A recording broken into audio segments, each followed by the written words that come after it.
I'll think of something.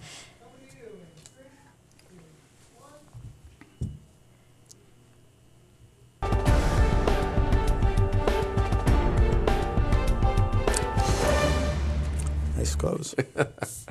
Welcome back, everyone. Yes, my guest did get the memo about the gray suit with the black shirt. That was nice of you, Frank. I appreciate it. At least I could do. That's what I figured. This is Frank Zarro. He's the founder of ION. And he's here to talk about an event that's coming up at Caffe Lena. You know, before you got here, Frank, I was thinking that, you know, as a society, we always have an option. We have an option to be inclusive or exclusive. And when you think about it, and especially in the context of a lot of the social injustice today and whatever, you really do wonder if we're kind of turning into an exclusive, separating people, that kind of a society, when in fact, a society really grows and nurtures when you show a lot of inclusiveness, right? So in our name, which is what ION stands for, is an initiative to do exactly that, to raise the dialogue and raise a conversation in our community about how as a society we benefit from being inclusive. So with that said, Frank, tell me a bit about what got you involved for wanting to find this organization, to establish this organization. Well, we became very, very interested initially in criminal justice reform issues, and in particular mass incarceration. Mm-hmm. And the group we work with each have our own experiences with the system professionally, as advocates, as participants. And we recognized that the system is badly, badly broken. And so we began with the premise that if people understood that, they would want to fix it. Mm-hmm. And so we began to have some educational programs locally and in the general area. And we brought in leading experts and thought leaders on criminal justice, public defense, veterans defense, the racial imbalances in our prison systems. And we began to have a dialogue, and then we began to write and publish some articles, and then we began to get actively involved in community groups to help people who are impacted by criminal justice to deal with the system. That's and how I it think developed. that, just taking that as sort of the centerpiece, the hub, there's certainly a number of situations that are related to that, income inequality being one of them, correct? Yes. And so Frank and people at ION have started a series at Caffe Lena right here in town. We're a little late to the party, Frank, but the third event is coming up on Tuesday the 27th, and it is about income inequality, and I would like to talk about that event. Yes. The research that we've done and the people that you're including who will be the guest speakers of this really come at this topic from a number of different disciplines and areas of expertise. Right. I'll give you a perfect example. A person that I met at the last event, Amani Ulabala, is a poet and a writer and an advocate, someone who's African American, who anybody will tell you, anybody in that community could reach out, probably arm's length, and touch someone who has felt the effects of what we're talking about, either in terms of income inequality or social injustice. Is it Rob Deutsch? Ron. Ron Deutsch is coming in. Tell me about him. Ron Deutsch is director of the Fiscal Policy Institute in Albany, and he is a leading advocate and information source for on the subject of income inequality and wealth inequality in New York State in particular.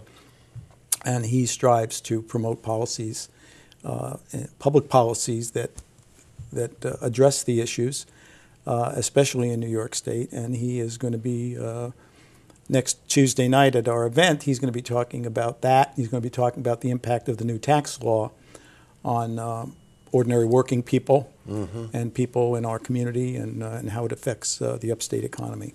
And that's a pretty important topic. Oh, you bet it is. Drilling a little closer to home, we have an organization right here in our community called Captain. And is Bonnie Nelson? Yeah, Bonnie Nelson is coming in. What role does she play? Well, Bonnie is principally concerned with rural poverty, and she is also works with families on getting out of poverty, and especially since many of the safety nets that existed before the 1980s no longer exist today. So that if a family's lights are going off, Bonnie's organization can help keep the lights on, or maybe prevent an eviction, or provide some money for food or medicine. But more than that, to work with people and help them escape poverty.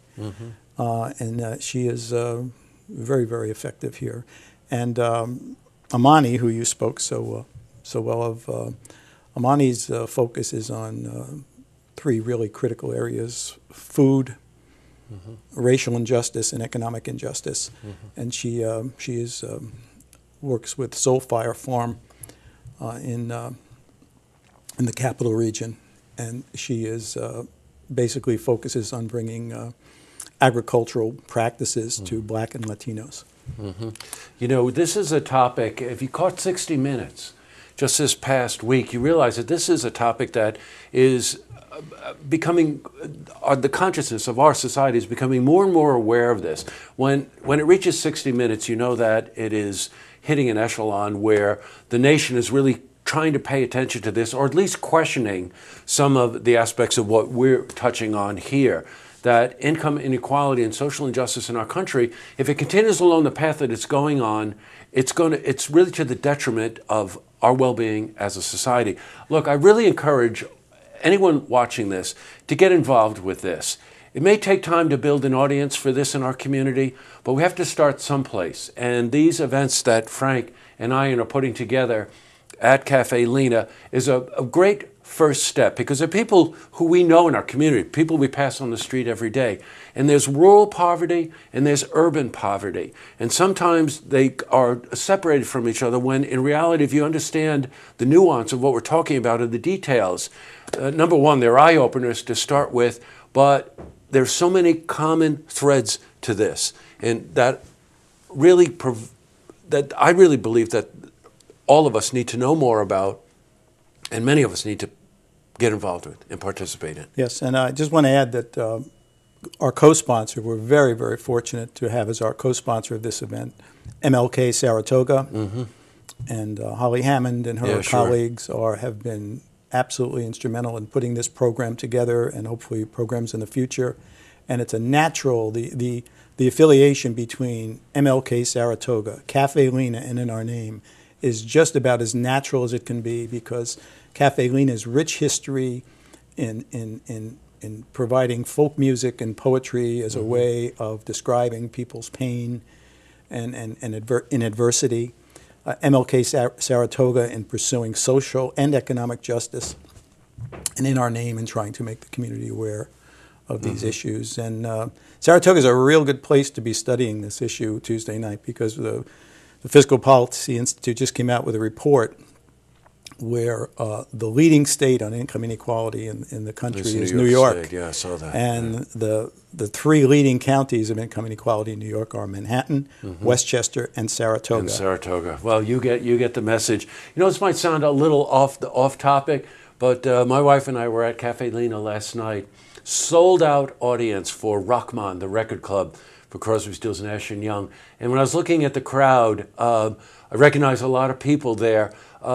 It's okay. It's great to go to Rockman. How about going to this event? You know, let's build that same audience that we built for Rockman to come to this, learn more about what Frank is talking about and what Ion is talking about and what MLK Saratoga is talking about. Well, great, Frank. Well, we'll be there. We're taping this event, by the way. We're going to run it as a program here on Look Media, and we'll see you next Tuesday. Thank you. You're welcome. To see this interview again, you can head to our website, looktvonline.com.